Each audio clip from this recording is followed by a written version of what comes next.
Welcome to NIO Studio. Hello learners. In this course, we will learn about the Indian folk and tribal art, focusing on the contributions of scholars and artists who contributed to this beautiful field of art. India is a land of diverse cultures, languages, traditions and art forms. Among the numerous forms of artistic expressions, folk and tribal art holds a very special place, reflecting the vibrant mosaic of Indian heritage.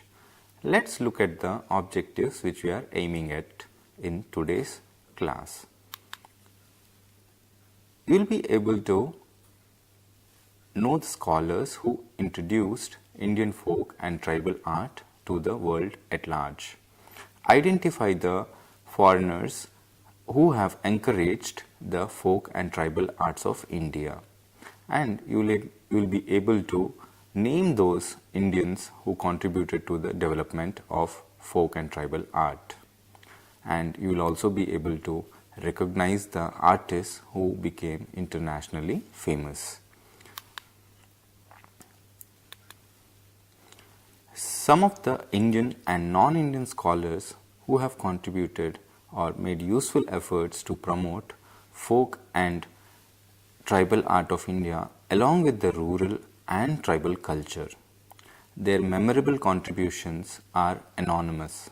Among those contributors, Dr. Warrior Elwin, Stella Cambridge, Kamala Devi Chattopadhyay, Pupil Jakar, Haku Shah, Rajiv Sethi and Jagdish Swaminathan should be credited for introducing Indian folk and tribal art. A few traditional folk and tribal artists became famous internationally for their styles. Their talents were recognized by the Government of India and other cultural organizations. Some of these honored artists are Warli painter Jivya Soma Mashe, Gond painter Jangra Singh Sham, Bill painter Buribai and Ladobai, Ratwa Pitwara painter Paresh Bhai Rawat, Patua painter and Gauri Devi, Pat painter Srilal Joshi and Shantilal Joshi, and Madhubani painters like Sita Devi and Ganga Devi and others. Let's see Stella Cambridge and her contributions. Stella Cambridge was an Austrian art historian. She became famous for her research on Indian art and folk art. When the struggle for freedom and boycott of foreign goods were at their peak in 1921, Rabindranath Tagore invited her to teach art history at Kalabhavana Shantiniketan. She was attracted to Indian and folk art and wrote a few books on the subject during this period. Stella Cambridge introduced the art movement of Impressionism, Post-Impressionism and Cubism to the Indian art students for the first time. She taught the art students how to appreciate a work of art in terms of their theme and composition. She was honored with Deshikottam by Vishwabharati and Padma Bhushan by Government of India. Her collection of art were exhibited in Philadelphia Museum of Art, USA in 1978. The exhibition Unknown India showed the royal and common people of Indian culture through artworks. This exhibition attracted art lovers and scholars from the West for the first time towards the Indian art. Her important books include Exploring India's Sacred Art, The Hindu Temple, Unknown India, Ritual Art in Tribe and Village, etc.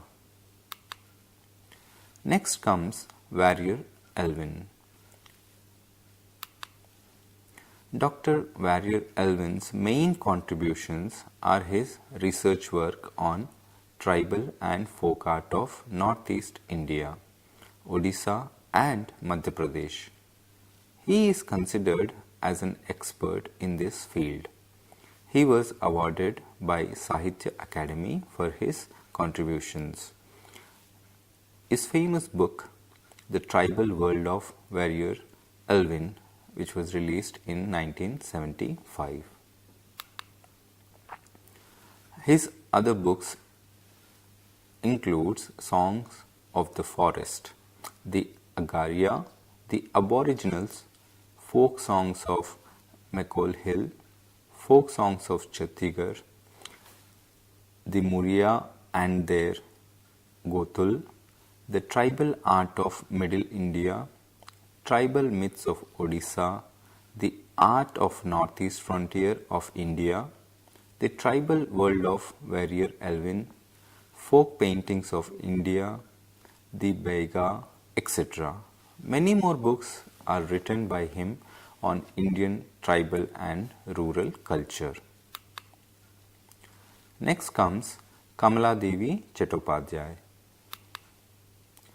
Srimati Kamala Devi Chattopadhyay joined the non-cooperation movement of Mahatma Gandhi at the age of 20 and became the leader of women's cell of Sevadal in 1923.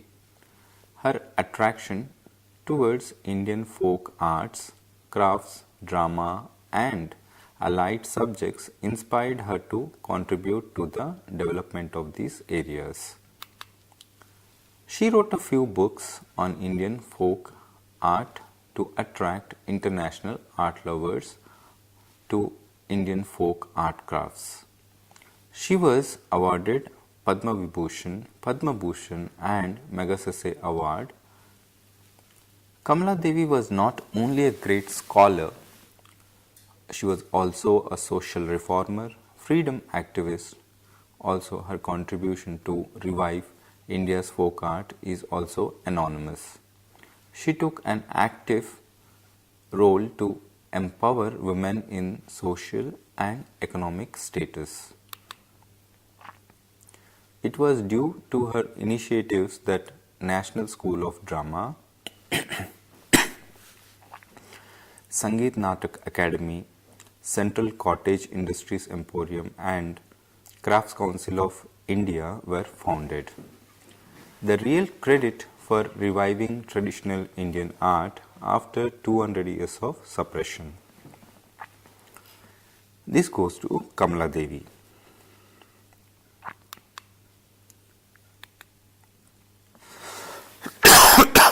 Sorry. She was responsible for establishing a chain of art and crafts museum after independence, which includes National Crafts Museum at New Delhi. It was Kamala Devi who introduced national awards for traditional artists and craftsmen. The All India Handicrafts Board was founded due to her initiative. She became the first director of the board. She authored the following books: Crafts of India, Indian Carpet and Floor Coverings, Indian Embroidery, India's Crafts Traditions, Indian Handicrafts, Traditions of Indian Folk Dance and Glory of Indian Handicrafts, etc. Then comes the Pupil Jacker, one another contributor towards Indian arts and crafts. Srimati Pupil Jacker was born in Gujarat, Gujarati Brahmin family. She dedicated her life to revive the traditional arts and crafts of India. Her efforts to introduce and give life to the tribal and folk art after independence will remain unforgettable. She organized folk and tribal art festivals of India in France, America and Japan in 1980. She worked as an advisor of cultural activities in Indian government. She helped to uplift the quality and financial positions of folk and tribal art for nearly 40 years.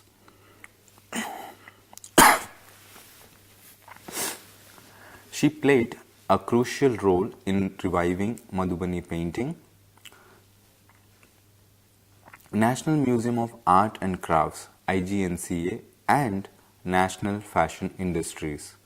She also authored quite a few books which includes Earthen Drums, The Earth Mother, Textiles and Embroidery of India. Another contributor is Sita Devi. Sita Devi was born in the Madhubani district of Bihar. She is recognized as the first person who bought these paintings to art lovers on paper from the wall of rural houses. She was honored by Bihar government in 1969 for her contributions to folk art. She was given the National Award in 1975 and Padma Shri in 1981. Bihar state government awarded her Bihar Ratna in 1984. She was named Jagatma in her village Jitwarpur. Sita Devi trained at least 1,000 villagers to paint Madhubani style. A primary school was established and a paved road was constructed in her village due to her efforts. Sita Devi's paintings were appreciated by the former President of India, former Prime Minister of India, and many other intellectuals and art lovers. Most of her paintings have red or pink borders and a look through the door frames. The central figures are painted in the focal, effortless manner. The background is decorated with foliage and figures of animals and birds. Figures are characterized by long eyes. Her paintings became more illustrative in the later phase. The painting Ardhanarishwara was painted in the later phase, which you could see in your textbooks. There is an old tradition to worship Bhagavati Gauri as Shakti in Mithila. Shiva and Parvati are considered an ideal couple in this area.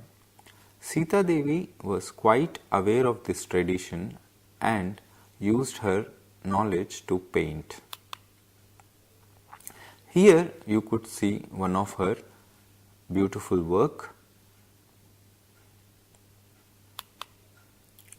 Next comes Guruppa Chetty.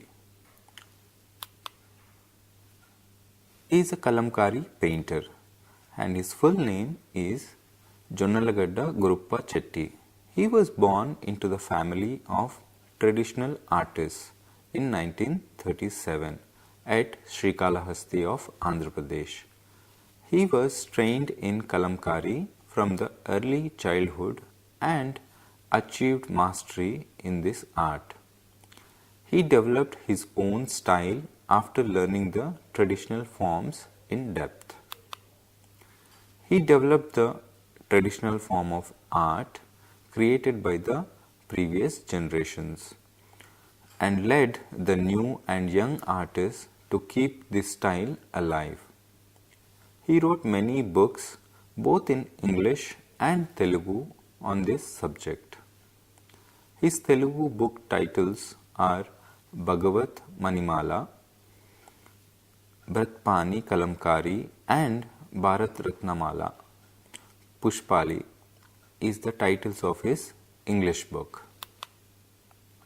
Government of India awarded him National Award in 1976 for his contributions to developing and popularizing Kalamkari art. He was honored with Shilpaguru Award by central government in 2008. Recently, he has received Padma Shri from the Government of India. Post-independence, Kalamkari art was almost at the stage of extinction. Still, it was revived by Gurupa Chetty and some other enthusiastic painters. He not only brought a new contemporary style and technique through his work, printing and painting, but also created an international market for this art form. Kalamkari clothes are also recognized as an environmentally friendly material. Here you can see one of the creations by this artist, which is very much an intricate and detailed portrayal of Indian traditional art. Then comes another artist quite famous among the tribal artists, Jivya Soma Mashe. He was born in 1934 at Daman village of Thane district of Maharashtra in traditional Warli family. Traditionally, Warli paintings are done by the women of the family. Despite of that, he was inspired to paint Warli paintings and lifted the style to a very high level of aesthetic quality. An exhibition was organized by Chamol Art Gallery of Mumbai in 1975, where he was introduced to the art world for the very first time and became a living legend. He was the first Indian Warli painter to receive National Award in 1976, the Shilpa Guru Award in 2001, Prince Claus Award from Netherlands and Padma Shri in 2011. He is the first Indian tribal painter to exhibit his works in many established art galleries both in India and abroad.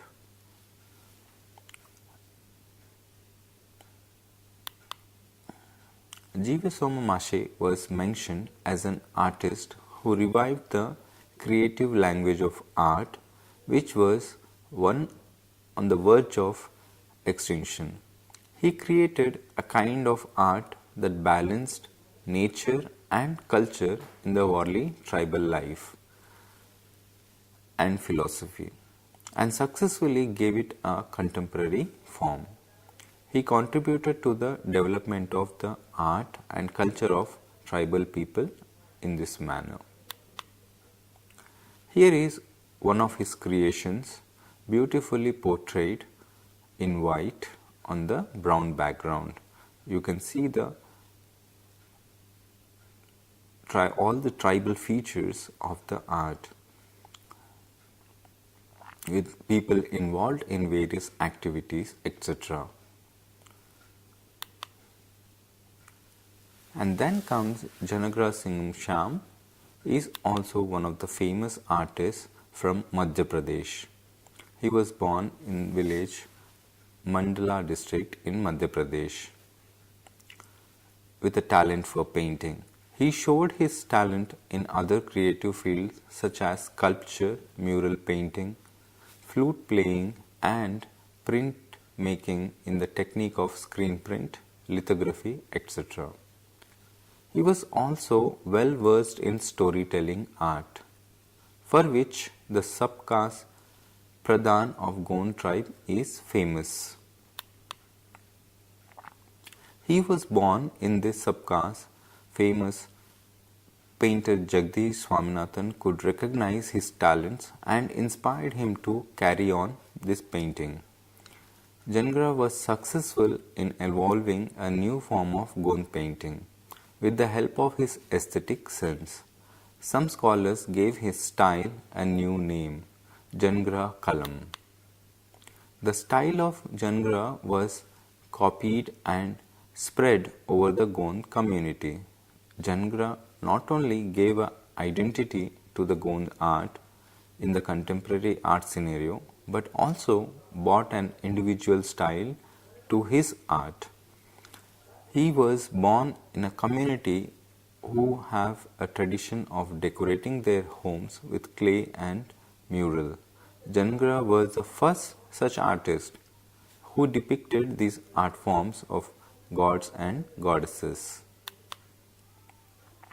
His fellow tribes could enjoy for the first time the unseen images of their deities in his paintings. He developed his visual language in the art.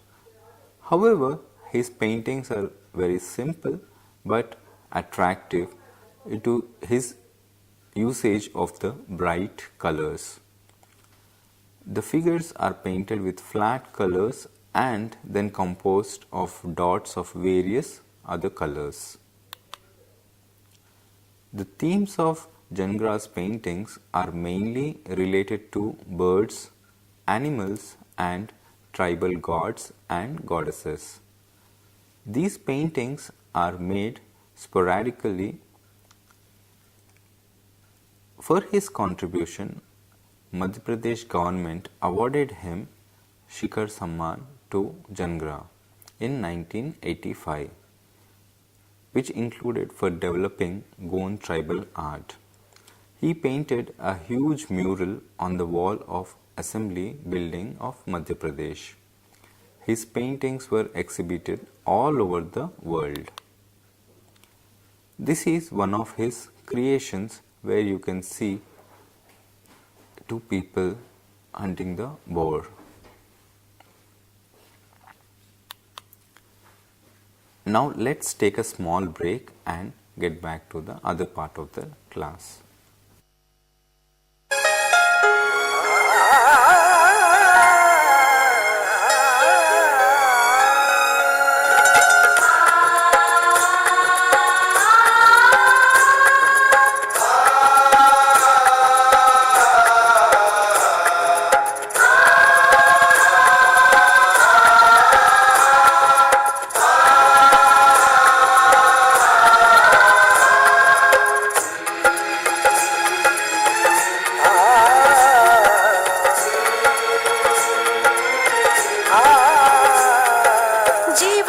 प्रकाशित करने राहों को आलोकित करने, जीवन ये प्रकाशित करने राहों को आलोकित करने, हम अपना दीपक स्वयं बने, हम अपना रास्ता स्वयं चुने, अपना दीपक स्वयं बने, हम अपना जीवन ये प्रकाशित करने राहों को आलोकित करने।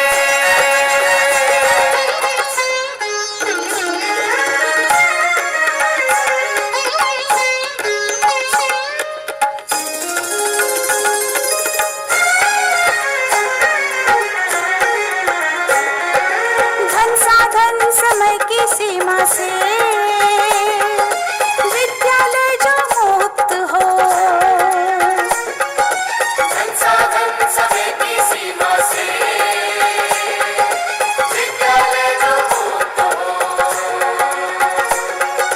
कभी पढ़े हम कहीं पढ़े वे विषय की लोच से युक्त हो, कभी पढ़े हम कहीं पढ़े वे विषय की लोच से युक्त हो, मित्रों हम उठे और जागे, मंजिल आने की ध्वनि सुने, अपना दीपक स्वयं बने, हम अपना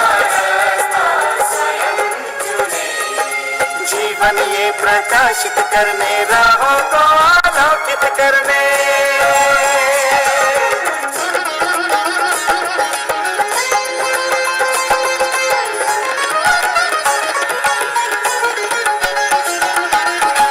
राष्ट्रीय मुक्त विद्यालय का है द्वार खुला सबकी बातें, शिक्षा परीक्षा का बार ही क्यों मिलता फिर शिक्षा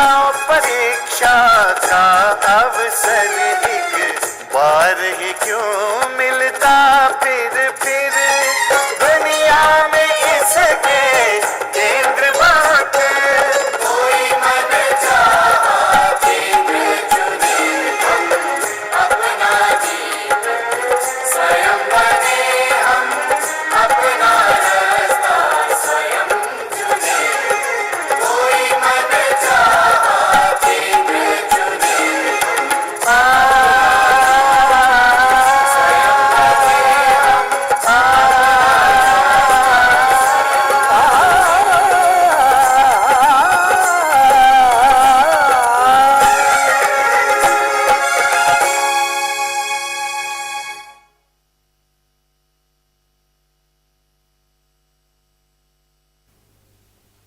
Welcome back, learners.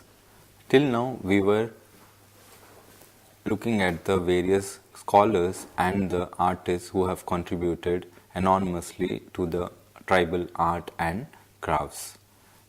And now let's have a glimpse of ideas we had in the previous classes, which included art forms of India, which are deeply rooted in culture and social fabric of various regions, offering a glimpse into the lives, beliefs and creativity of indigenous communities across the country. We shall explore the significance of folk and tribal art in India, its various forms and historical evolutions, cultural importance and challenges it faces in the modern world. This is one such folk art which represents Indian tribal art forms. Folk and tribal art in India encompassed a wide range of artistic expressions, each unique to their region and community it represents. These art forms can be broadly categorized into painting, sculpture, pottery, textiles and various forms of crafts.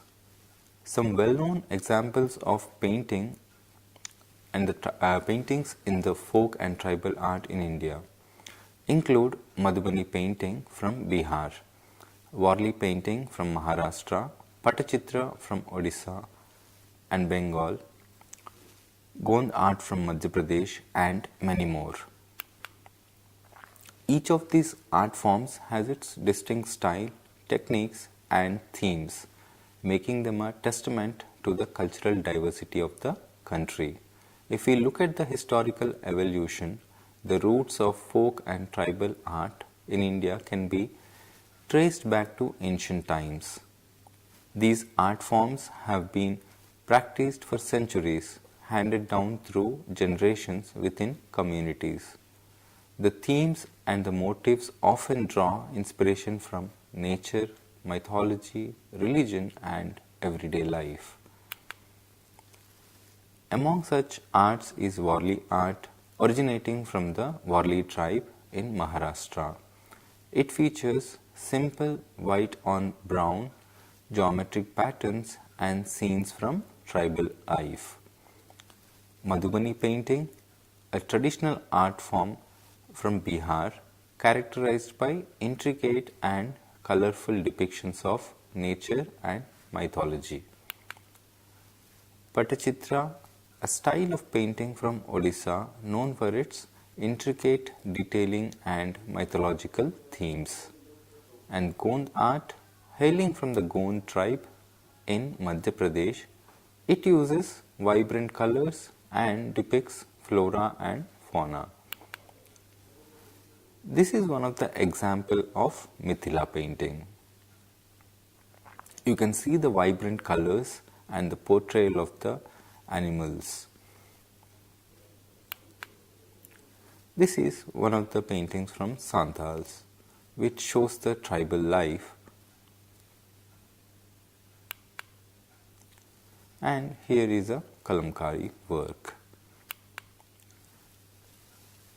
Kalamkari, an art form from Andhra Pradesh and Telangana that involves hand-painted or block-printed textiles with mythological motifs. And then comes Tanjore painting, originating in Tamil Nadu. These paintings are known for their rich colors and gold leaf work and religious themes. Here is elaborate example of Kalamkari painting with very intricate details portrayed in this. And then comes Appulkari, which is a traditional embroidery from Punjab, known for its floral designs. And Kutayam marks is another traditional Sanskrit theatre of Kerala, which uses elaborate masks for their characters. And very famous Dokra art. This is a traditional art form of metal casting used by various tribes in central and eastern India.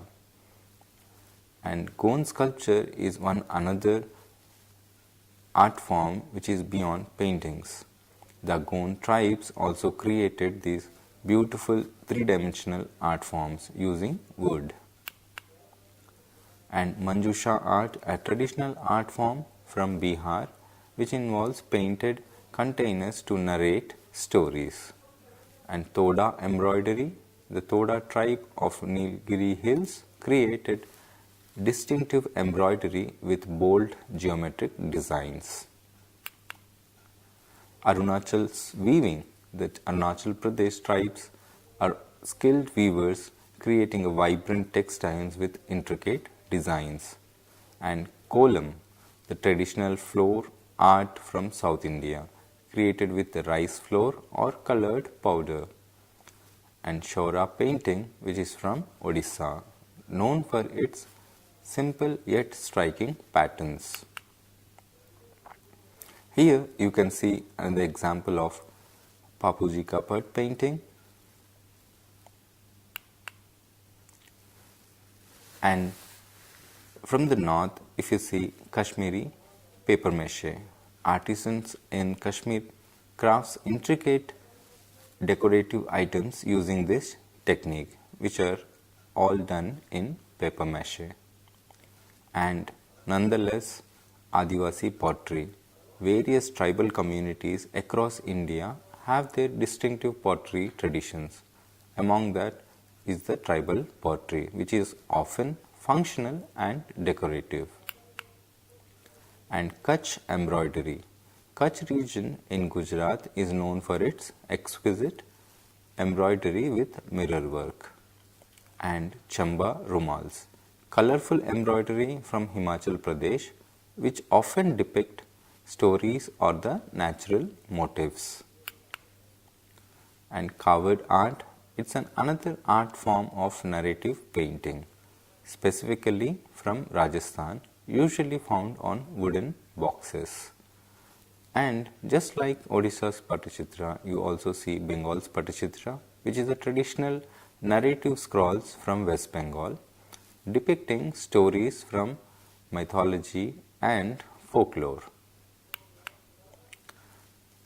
This is one example of bill painting.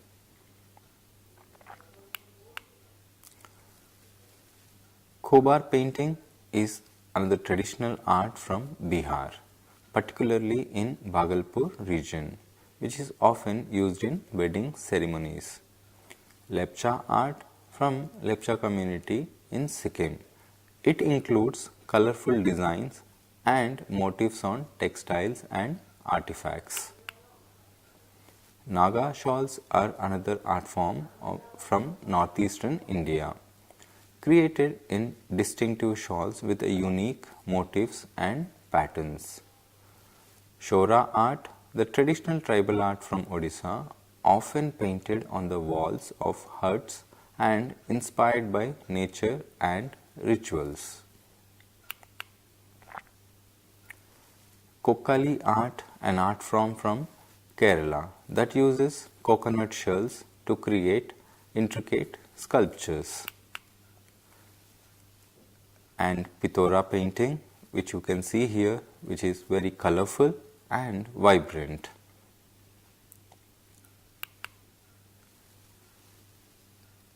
Chitra art, a unique form of floor painting from Karnataka, featuring intricate geometric and nature-inspired designs, which is very much close to Kolam. And Shora painting,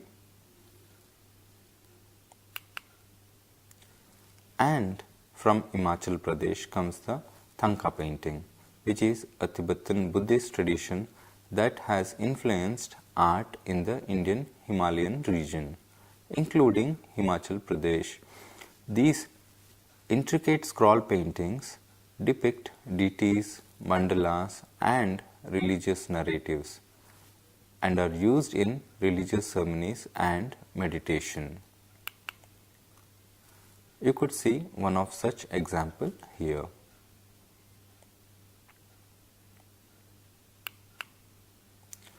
Thangka paintings originating in the Tibetan culture but are also found in Ladakh and Himachal Pradesh. It is characterized by the intricate Buddhist religious art which is mainly seen. In Kawad art, a traditional portable shrine from Rajasthan, often adorned with detailed painted narratives. And from Andhra Pradesh comes the Kondapalli toys. These wooden toys from Andhra Pradesh are crafted with artistic precision and vibrant colors, and nothing less than its movements. Nirmal painting is an art form from Telangana known for its vibrant colors and intricate motifs. These too have a narrative quality.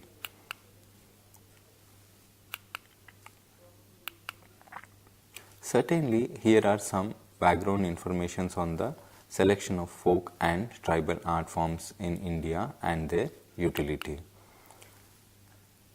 You could see all these art forms are very near to their daily lives. If we see Dokra art, which is an ancient form of metal casting using the lost wax technique with roots in the tribal culture. Its utility includes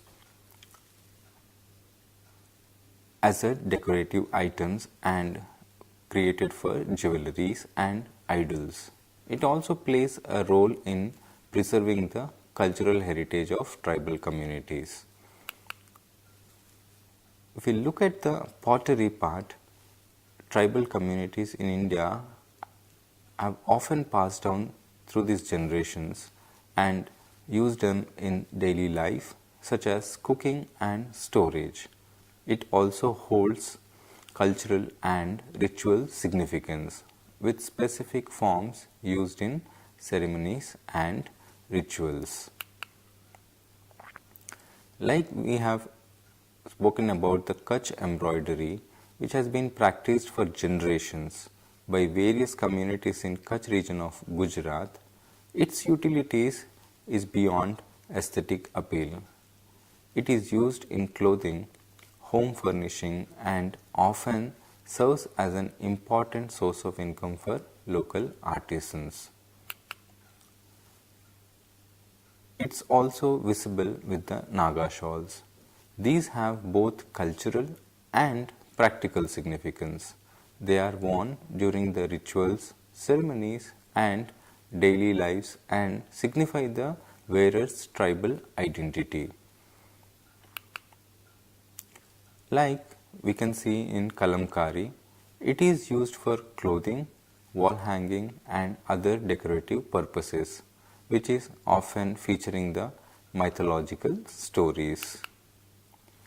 And in Tanjore painting, if you see, it is a form of devotion with the painting often featuring the deities and religious themes. They adorn the interiors of temples and daily house. And Gond art is often used for warding off the negative influences and as a form of storytelling. It also generates income to the tribal community. Patachitra has served a dual purpose of religious expression and art. It was used for telling stories from Hindu mythology and also decorating the interiors of the temples, and also became very popular among the tourists. Madhubani art, it's also have preserved and passed down from the generations and serve the purpose to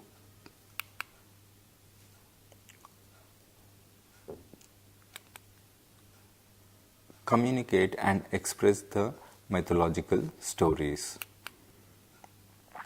Folk and tribal arts in India employed a wide range of techniques and mediums to create this unique and culturally rich artworks. Now let us go through the techniques used by them. Warli paintings, which were primarily done using the white pigment made from rice paste and chalk on the brown background. Patachitras, which requires a very fine brushes made from the animal hair or the plant fibers, which created the intricate details. Gond art uses the bold lines and intricate dots to fill in the space, often created with the fine-tipped brushes and natural pigments. Kalamkari art is done both by hand and also by block printing technique on the fabric. Dokra art, if we look into it, the metal casting was used, which used the lost wax technique to create the detailed figurines and jewelry. Naga wood carving, which was carved by hand using the simple tools to create the sculpture and the functional objects. Tribal terracotta sculptures, which were again hand molded by clay and creating the figurines, animals and other objects of cultural significance.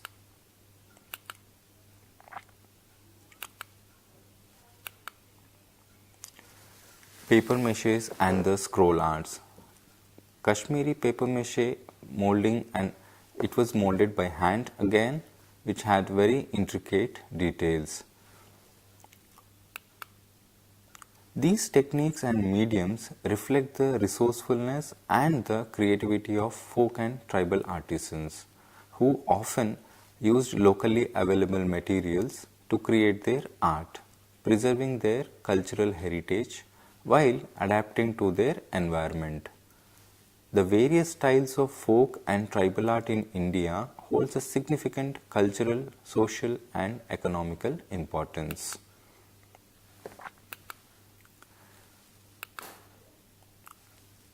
Many of these art forms are used in religious ceremonies and rituals, adding a spiritual dimension to the daily life and worship.